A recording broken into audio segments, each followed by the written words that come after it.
Hey friends, welcome back to Coal Country Homestead. This week we decided it was time to put part of our garden to bed. It was also time to harvest our onions, and it was time to plant our fall garden. I hope you join us. Hey Zachary, what day is it today? But what day is it today?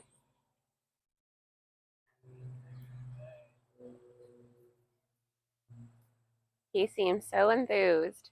It's Onion Day! It's time to harvest all the onions.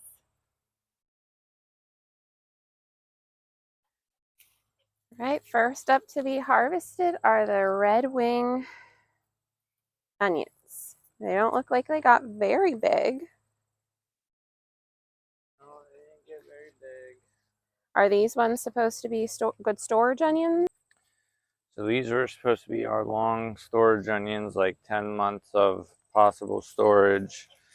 They didn't get very big, and I'm assuming it's because of, the weeds and the competition that they had, and just didn't take very good care of them. Some of them are decent size, like this one's pretty normal size, and there's a few over here that are pretty big.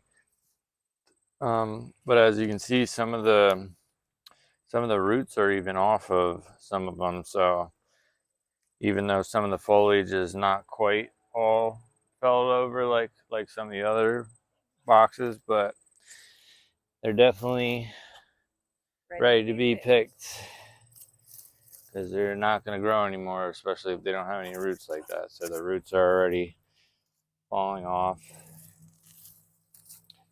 But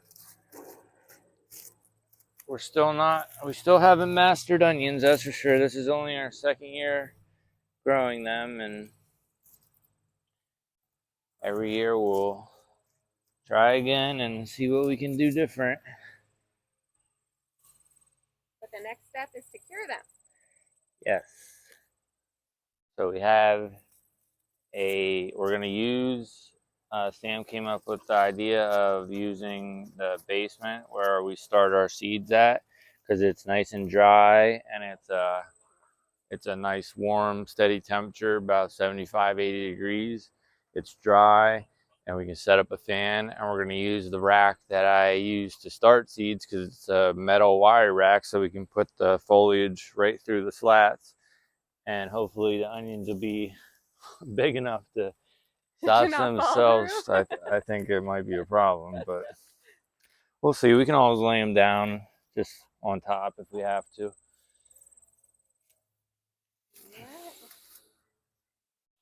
But I want to do these two beds first, Sam, because these are both our long storage ones here. Are both of these full of the same? Like this is all one type and this is all one type? Yes. What type is the one that I'm going to start on? Those are Pattersons over there. Patterson. And are Pattersons known for storage? Yes, Pattersons are also 8 to 10 months of storage possibility. Storage potential, I should say.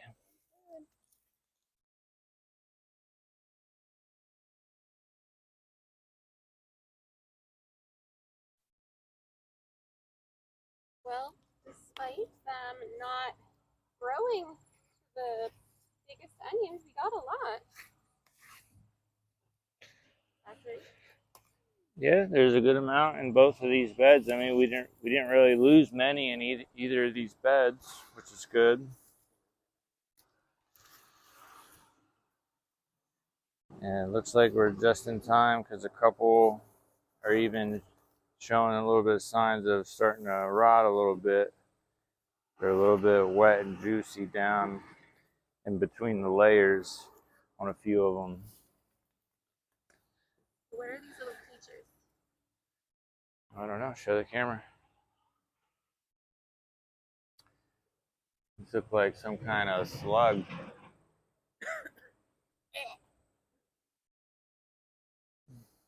I don't know if you guys can see that. They're like little slugs. That bug just dive bombed me.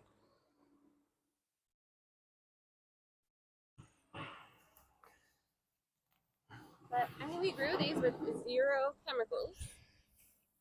Yep. No pesticides, no nothing. All natural. I see one little onion lingering yet.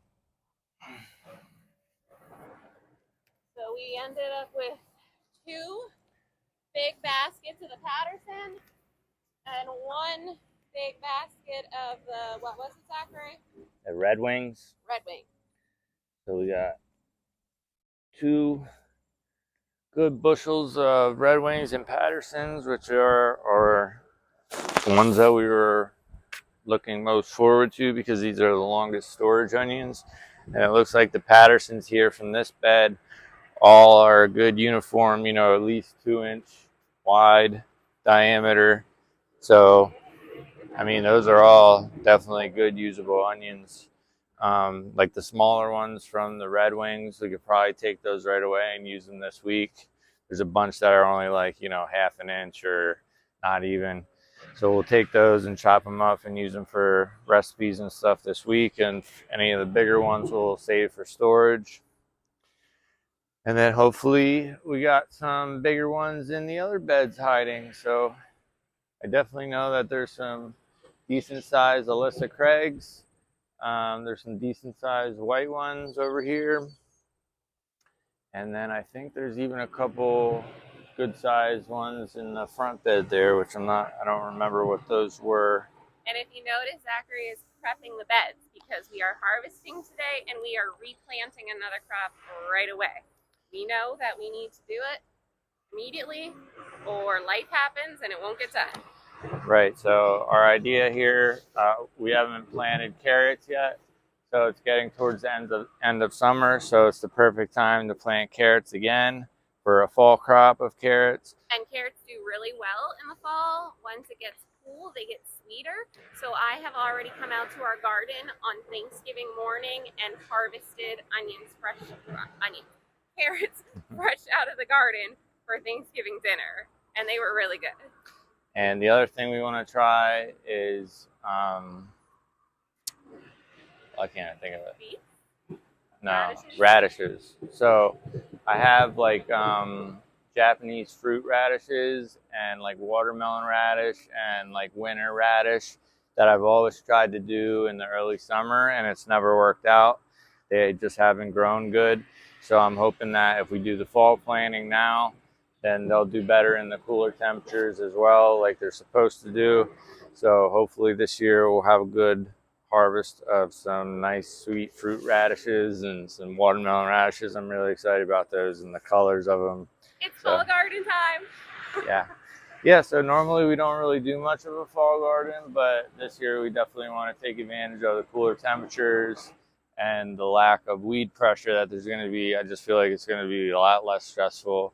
And fall is always a slower time of life for us. Yeah, so I definitely want to have some stuff ready to go for the fall.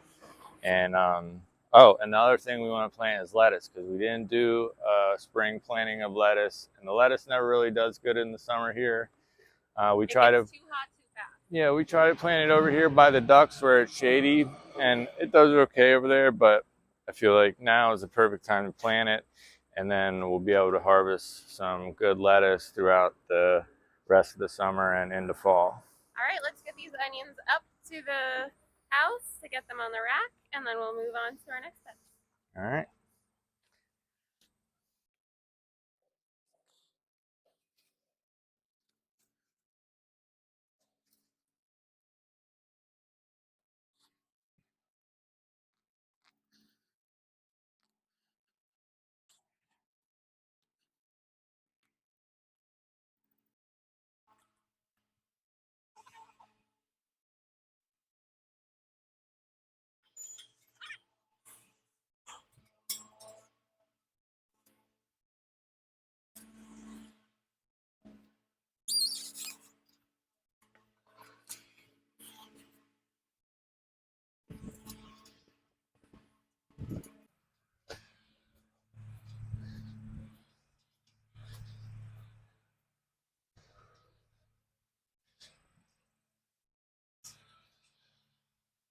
There's a tractor when you need one.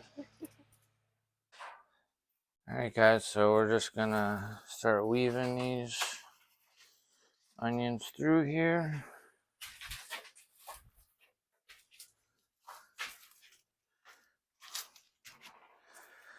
And this is gonna take forever. It's gonna take forever? Yeah. Oh, I'll gladly weave while you pull weeds. You wanna pull weeds and I'll weave? You sure you can do all this? I mean, this is a lot of work, so it's easier just to lay them down.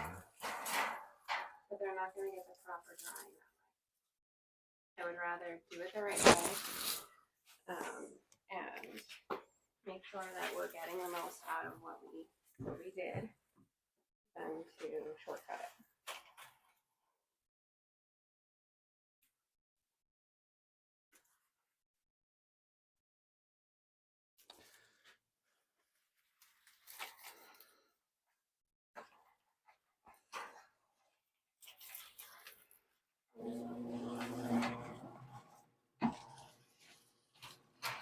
There's the furnace that keeps it nice and warm down here.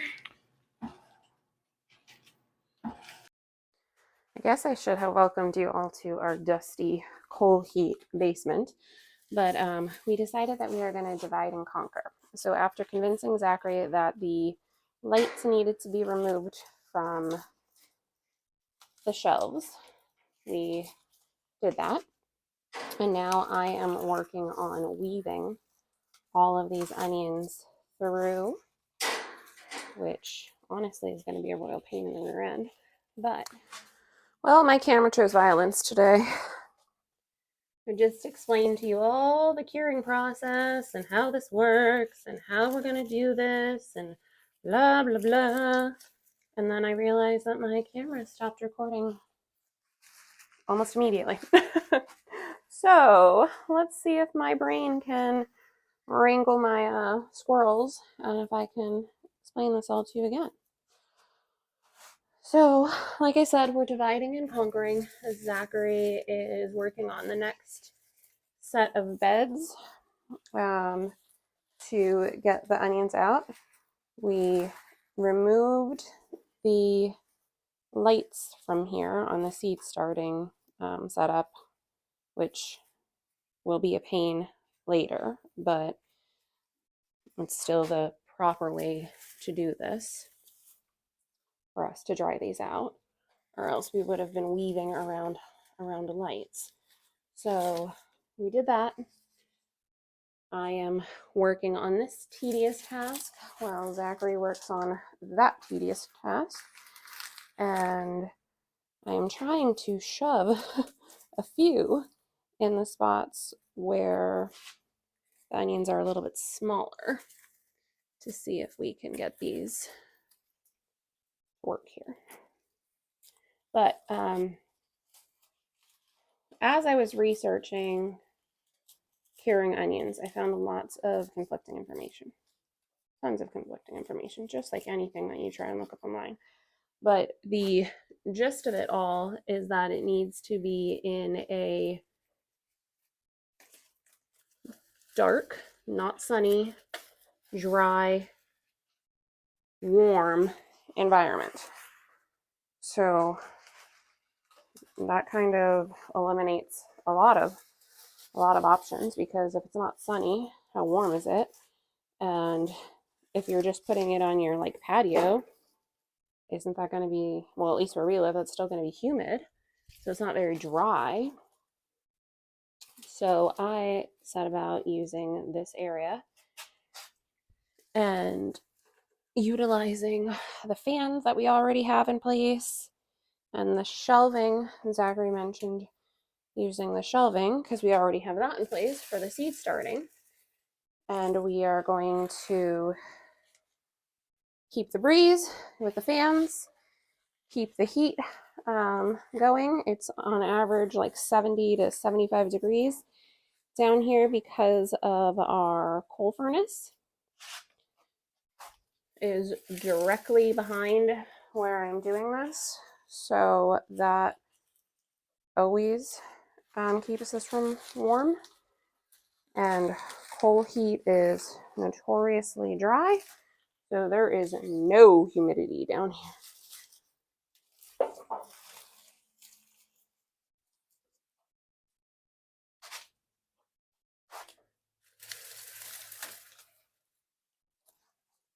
I'm really hoping that most of the onions are bigger than these red ones because I'm really having to shove these like a bunch into each section.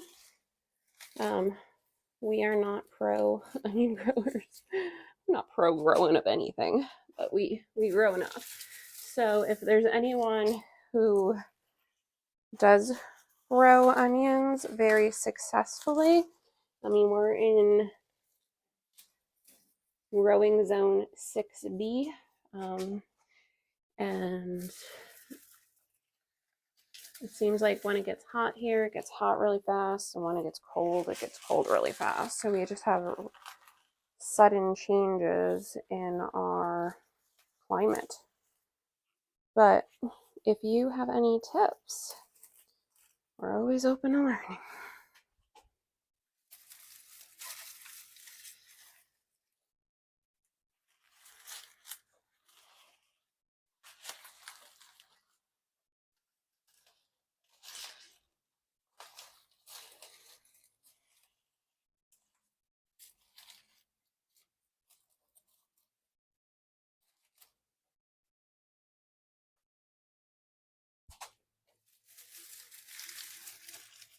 Also, friends, if any of you have experience like doing is it the braiding?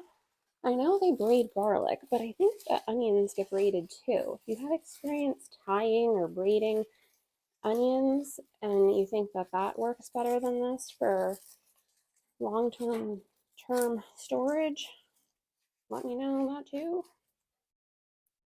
But there we go. The red wings are done. I even saved the little planter to mark them. And now back to these.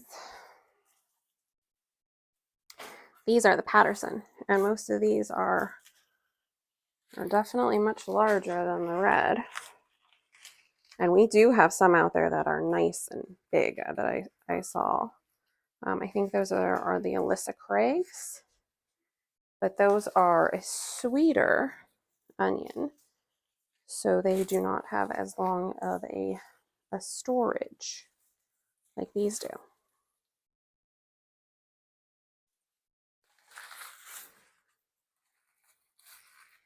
But we did rip out some of our summer garden yesterday. We ripped out quite a few tomato plants that just got too out of control with us not having the infrastructure in place in time this year. So we ended up pulling all of the green tomatoes off of those, which I'm not mad about because one of our favorite canned and one of the first ever things that I made was a very mild salsa verde using green tomatoes. So I will be taking the majority of those green tomatoes and turning those into a big batch of the salsa verde to have over the coming year. And I may do some, I'm losing an onion. I think I lost it. I may also do some roasted green tomato sauce, which we also like. But it was kind of a gut-wrenching feeling to be pulling out these plants that we know full and well do not reach their full potential due to our own doing. And such is life. Sometimes you get lemons, sometimes you get green tomatoes. And we're going to make the best of it.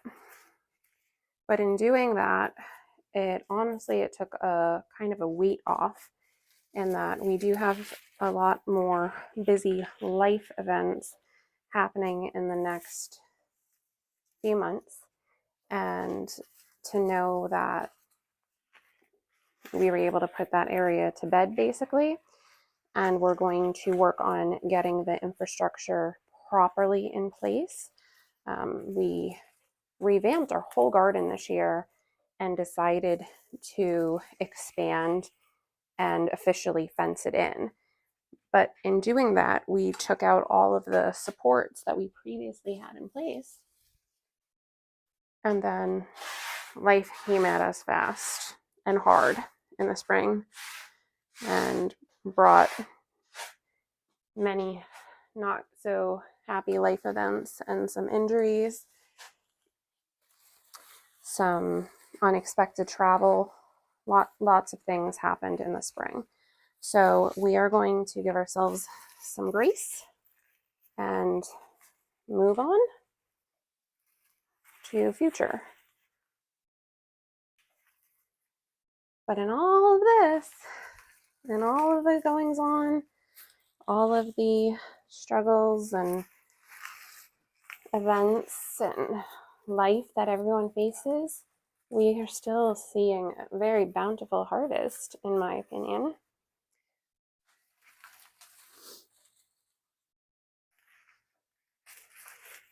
So I guess I'm sharing this with all of you because I've always promised to be, very transparent and real life.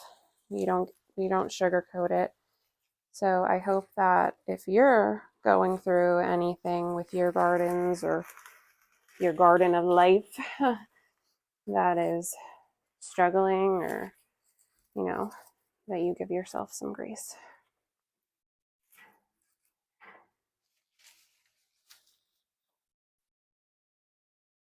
And maybe make some salsa verde with your green tomatoes.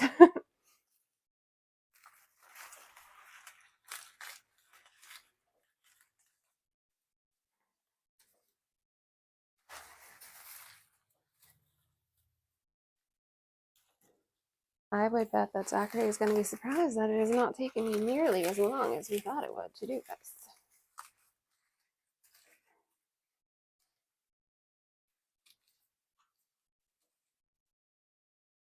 So I also read that you should not trim back the greenery of your onion to do this because it opens opportunity to have bacteria enter the onion. I didn't read that all over the place, but I'd rather err on the side of caution and go with it as it is. In the past, I have made pesto using our onion tops. When I get to them earlier in the spring and can trim them,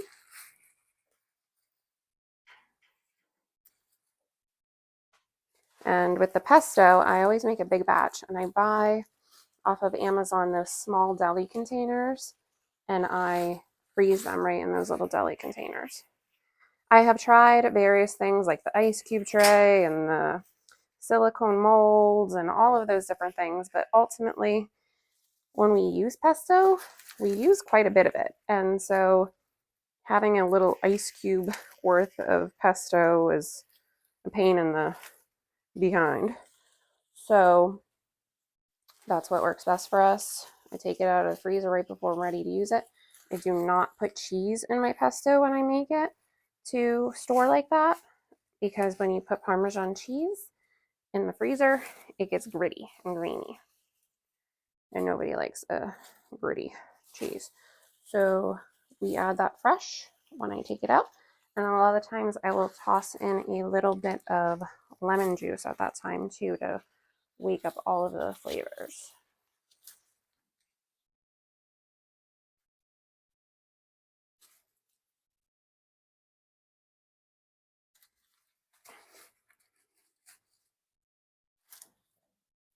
One of the recent videos that I shared with you all was canning onions 3 ways. I did onion scrap, which is basically onion peel broth, as well as caramelized onions. Now the onion peel broth, the onion scrap broth. That was from Needy Homesteader. I learned that from her. Love that. One of the best things to have on my shelf for my daughter to cook, because she does not like to cook with chicken broth. It's just a sensory thing of the smell. She's not into it. So onion broth she loves. That is a savior. And then we did the caramelized onions, which those always get used so fast. The French onion soup, which is always so good on a fall night. We do Friday night movie and soup on a cold day. And then we did, I normally do the balsamic onion jam, which I did not do in that past video. But we use a lot of onions. So there we have it. 2 baskets of our Patterson onions done, and 1 bed worth and 1 basket of the Red Wing. So now I guess I got to go back out into the sun with Zachary and help him finish up so we can get some more put in here. Well, what's taking you so long?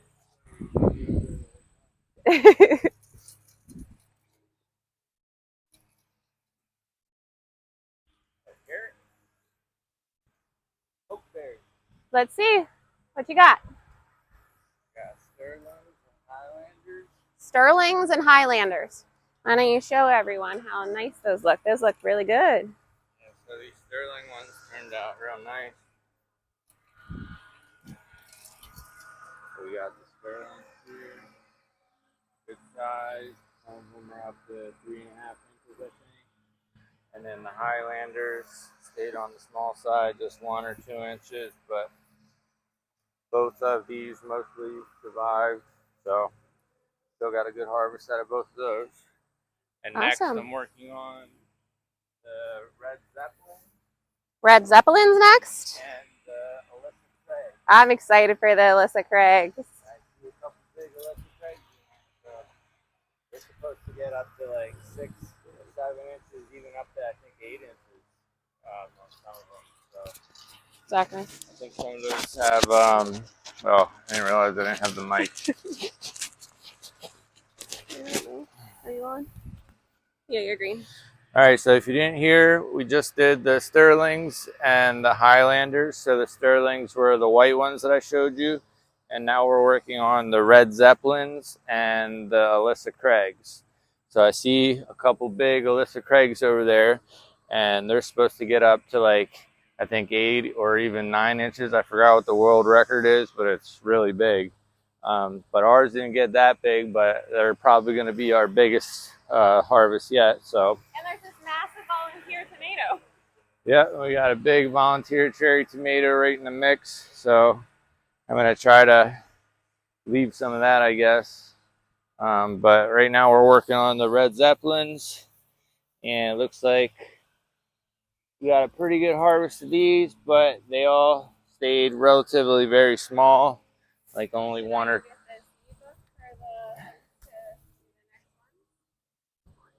The what? The plant? Yeah.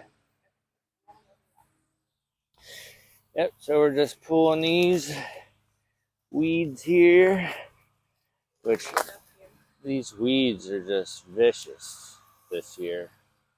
I feel like every year the weeds are vicious, but I don't know what it is about the crabgrass and these invasive weeds that we have here, but they're pretty bad. And even in these raised beds, like, you would think that, you know, these are, you know, a little bit easier to manage and less likely to get weeds in them, but once they're around our yard and I let one of these weeds go to seed, you know, which happens a lot, I guess. And I think that's the reason why the weed pressure is so bad with like specific types of weed, like the lamb's quarters or fat hen. I think there was that one section right up there by the pile of dirt that we get delivered, and I let that kind of grow last year and just didn't really do anything about it. And I think that went to seed, and I think that's why the whole top section of the garden is just absolutely overtaken with the lamb's quarters. Once you let one of these invasive weeds go to seed, they literally produce millions and millions of seeds with all the plants that are up there, and then all that seed gets scattered around your yard, and this is what happens as a result. So that's why it's important to try to even just do the chop and drop method of weeding. If you just chop it off and just drop it where it's at before it goes to seed, you know, you're not really taking care of it the way you would really want to, but at the minimum, you want to prevent it from going to seed. So if I were to do anything different, I think that would be the number one thing that I would do if I started over, was to make sure that these invasive weeds don't go to seed and cause such a problem for me the next year. But at this point, there's nothing really that I can do besides just kind of fight them and deal with them best as I can. I mean, I've pondered, you know, doing maybe some weed barrier cloth or something like that. We've been on the list to get a mulch drop for probably over a year now. I mean, stuff like that would help. I have been collecting cardboard from work to try and maybe lay the whole walking areas and beds with cardboard, and then put mulch over that. If I could just get a mulch drop, I feel like that would do us a lot of good, and kind of take care of the weeds for the next couple years after that, or at least help. But I mean, I kind of like having the living walkways. I think it looks nice when it's maintained and cut, but that's the problem, is just with this such a big area, I literally have to mow it like at least twice a week to maintain it properly, and I just don't get around to it. So I don't know if you guys have any suggestions or anything that you've gone through or come up with, any ideas on how to deal with your weed pressure and stuff like that, and what's worked for you. I'm sure a lot of people have gone through the same thing, and I've tried lots of different things that I probably haven't tried yet. That's a good volunteer cherry tomato.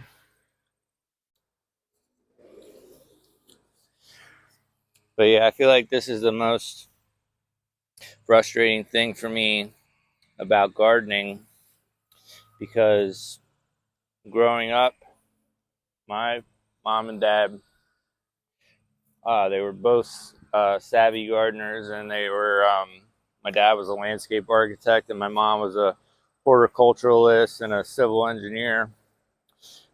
So they both kind of had a really good idea on, you know, plants and stuff, and our landscaping was just absolutely immaculate. So growing up having that, I kind of have that in my head as like the standard for, you know, what a garden should look like, and I've been trying to kind of get to that ever since then, and I just haven't been able to obtain that yet. So I know it takes time and dedication, which working a full-time job and a labor-intensive full-time job doesn't help, but I know there's definitely some tricks that I don't know about that could help me out. So like I said, if you guys have any tips or tricks you want to share, feel free. I'm open for any suggestions at this point.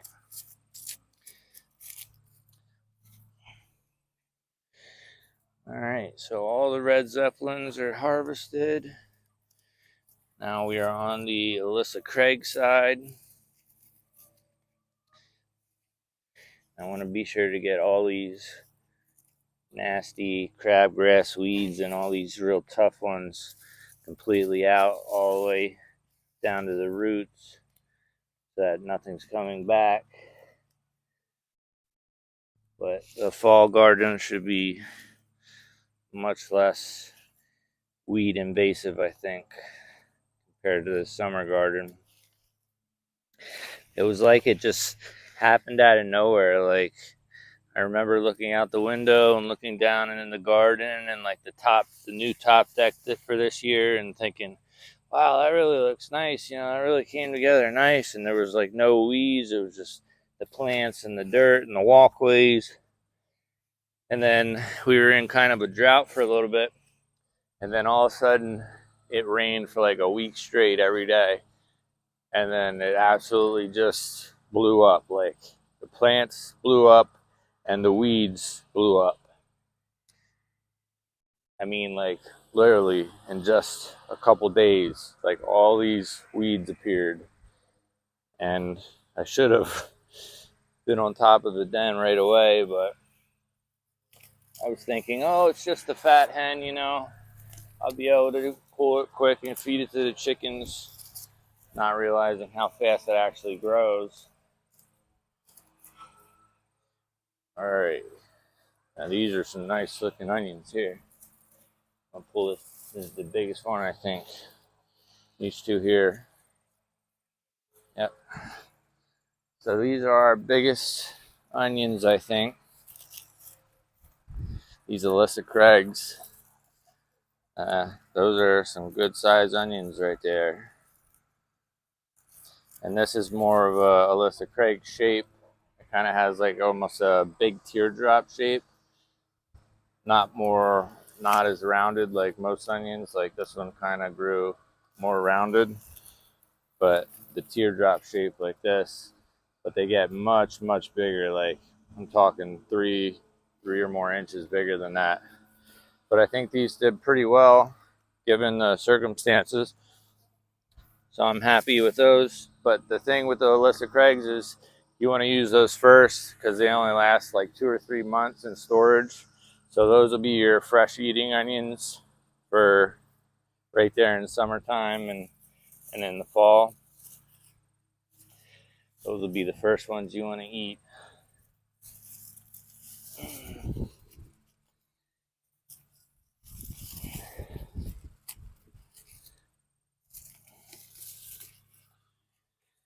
Yeah, it looks like we didn't get too many big ones, but a couple good sized ones.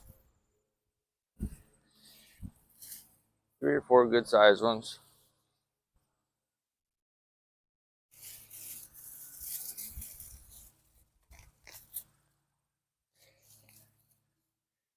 Even on the tomato side here, where these tomatoes started growing, the weed pressure is a lot less. Ooh, that's a real nasty spot there.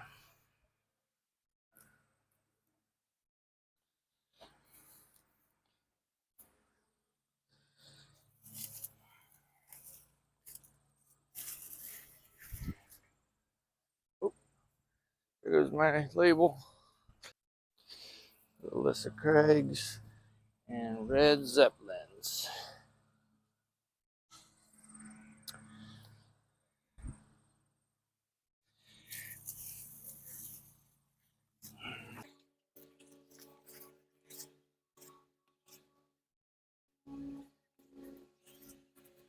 Yeah, so I guess we'll see what Sam's thought is on these volunteer tomato plants, whether we should keep them or not, or pull them if we need the bed. But yesterday we ended up pulling a whole row of tomato plants because they weren't staked and they were just flopping over.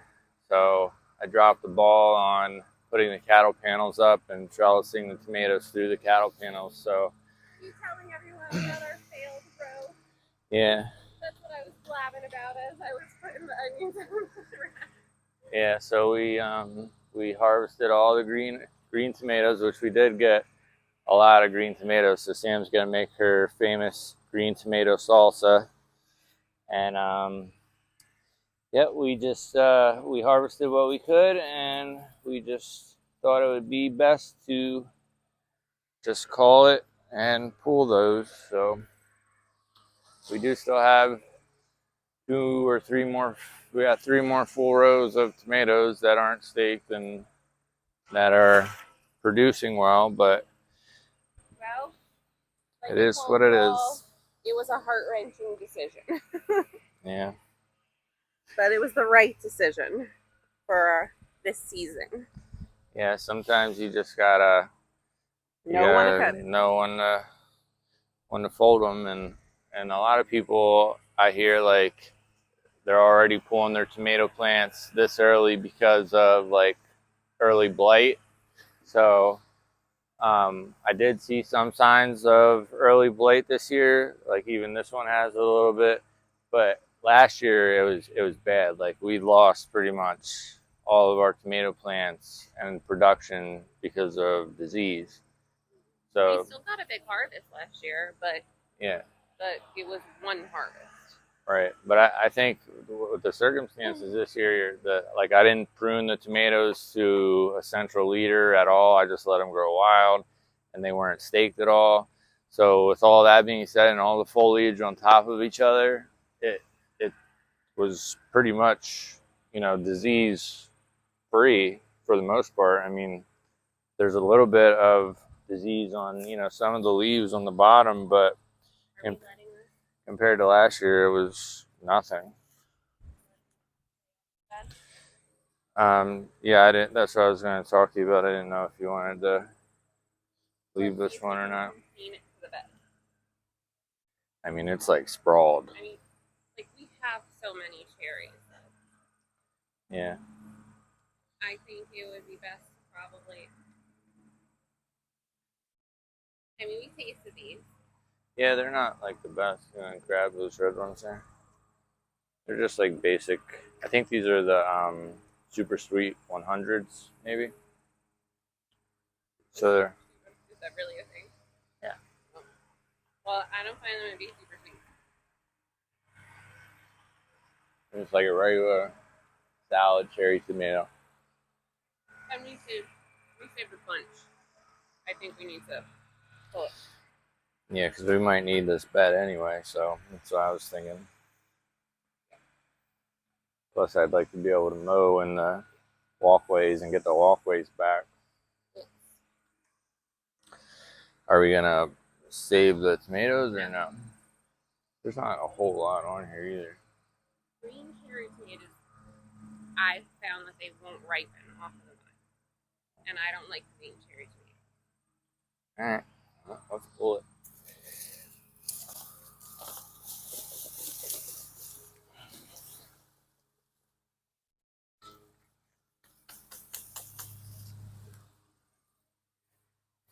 That is a massive freaking tomato plant. Holy crap. Oh my goodness. This is one tomato plant, guys. Look at this. Let me get the onions. This is the onions out. This is going to take both of us to look at this.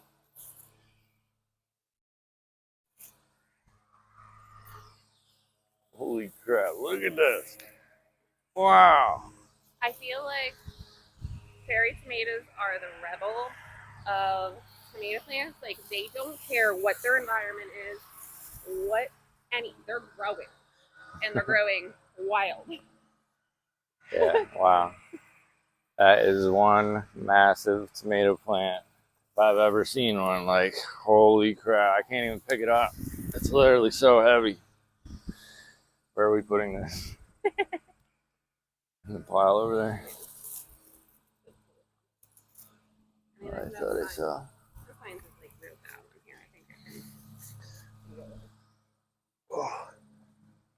So it looks like we're going to be having a lot of volunteer tomato plants over here.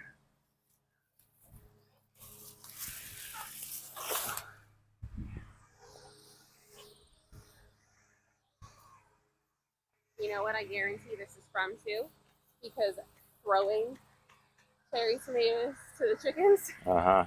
and landing beneath it.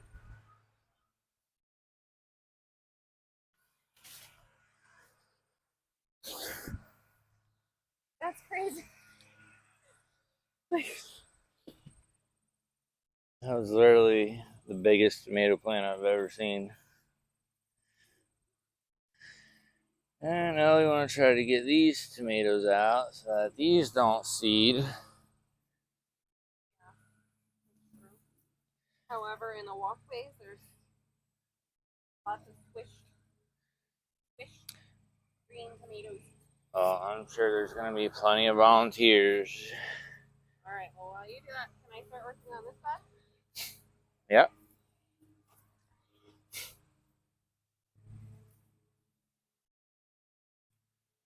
What is in this one,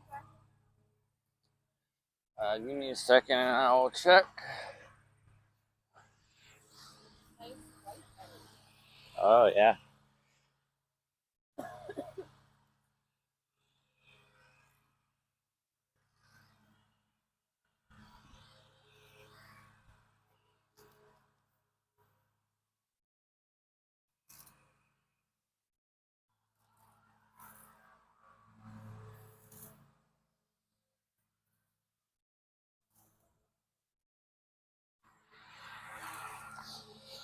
Oh, I think I have a big one.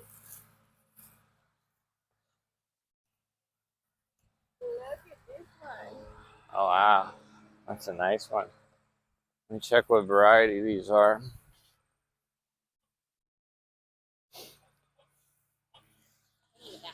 So we got Ringmaster. These are Ringmaster, these white ones, and then Walla Wallas.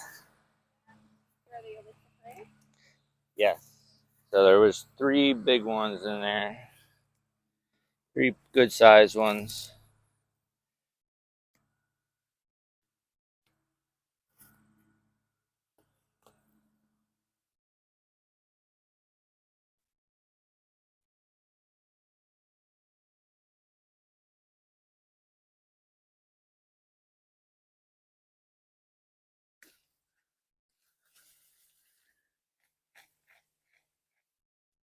So the Ringmaster seems to have the nicest uniform, good size here so far. Right, Zachary? Yeah, they look good. They look real good. These are a good white onion. So how will these do for storing, Zachary? I don't know if I have that written down, but I think it's like 3 or 4 months.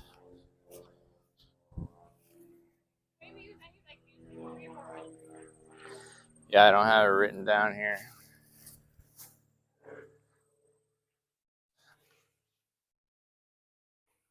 You definitely have more of a root system than all of the rest. In fact, the one I accidentally pulled the green part off because it was really too hard in the root system.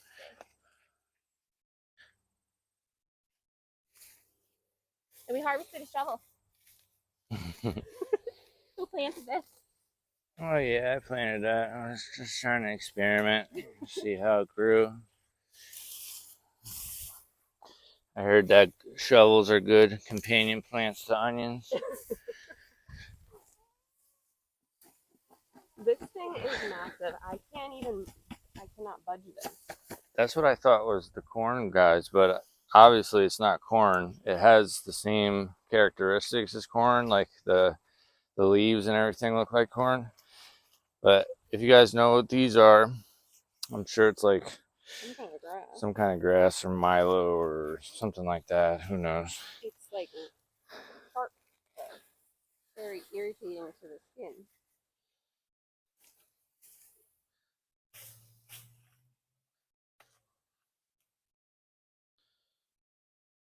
So once we harvest this, we have one bed here yet that has potatoes and celery, and one bed over there that has potatoes. So we will have 5 open beds to replant.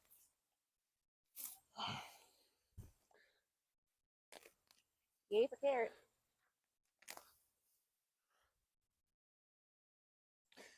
All right, guys, so here we have our final bed cleared. And this is our Walla Walla onions. So these are your traditional yellow onion. Everybody likes to grow Walla Wallas. They're kind of easier to grow, less fussy, and they grow to a nice uniform big size. These are probably our most uniform and best size ones that we grew so far. They're all about 3.5 inches or more. So these are going to be good for fresh eating right off the bat. They don't store too well. I think it's like 3 to 5 months or something. But they're not a long storage onion, but they grow very well and they're delicious. Very good classic yellow onion. So happy about these here. So that is it for our onion harvesting and bed prep. So we have 5 beds now completely weeded, harvested, and prepped. So me and Sam are gonna take a look through our seed books and we're gonna figure out what kind of carrots we want to plant and radishes and lettuce. And we're gonna get these beds planted, hopefully all planted today. And then we'll be looking forward to harvesting some carrots in the late fall and maybe some sweet fruit radishes this year. I've been trying to grow these fruit radishes for like 3 years now, and they just never grow. They end up just going to seed, and the seed pods are really delicious on a radish plant.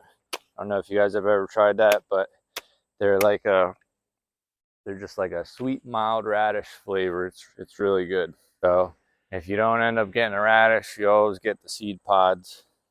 So that's always a plus. But this year I want my radishes. I want my fruit radishes. So hopefully we'll be able to get those. But like I said, we got these 4 here and this one here.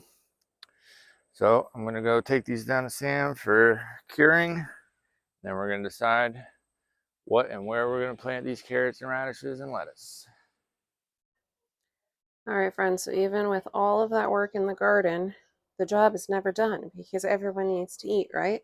So while we were out there, I had in the oven just roasting garlic, onion diced, and lots of cherry tomatoes and a few paste tomatoes that were ripe. I've had it roasting with some seasonings and olive oil for probably about 2 hours now. And I just threw in some fresh basil. I'm going to use my immersion blender right in the pan here.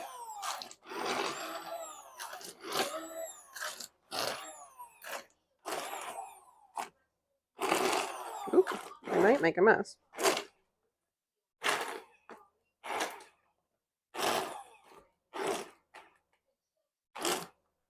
It's not very deep. So this new immersion blender needs a little bit more deepness, but I'm gonna get this done real quick. All right. After some MacGyvering and using a paper plate as a guard, we were able to get it to a nice consistency with some chunks yet. And I'm going to put this back in the oven to reduce a little bit, and then we're going to make some pasta and have a nice fresh tomato sauce over pasta for dinner. Simple summer dinner. All right, guys, here we have it. Here are all of the onions set to dry in the dusty, dry basement. It is a pretty good harvest, I think, considering we're not pros at growing onions, but I'm excited to have these come winter, come pantry challenge, come all that. This is gonna be awesome. So we have the fan set up already, as you see, the greens blowing in the breeze.